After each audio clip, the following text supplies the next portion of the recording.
Pada kesempatan yang baik ini, saya sebagai Wakil Ketua Gugus Tugas Percepatan Penanganan COVID-19 di Kabupaten Buleleng, sekali lagi kami mengajak seluruh masyarakat, seluruh lapisan masyarakat, tokoh-tokoh masyarakat, dari desa adat, dari desa dinas, dari banjar-banjar, dari banjar adat, untuk bisa bahu-membahu bagaimana kita bisa mensosialisasikan 3M.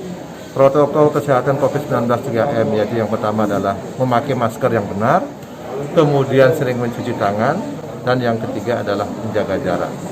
Memang ini pekerjaan yang sangat-sangat berat dan lelah, dan kita tidak boleh lelah untuk bisa menyampaikan ini kepada masyarakat, karena masih banyak masyarakat yang belum disiplin dalam melaksanakan protokol COVID-19 ini, khususnya pemakaian masker. Banyak masker yang dipakai tidak memenuhi syarat, misalkan hidungnya masih kelihatan, kemudian maskernya masih di dagu, kemudian maskernya hanya satu dicantelkan di telinga. Itu yang perlu kita berikan sosialisasi ini.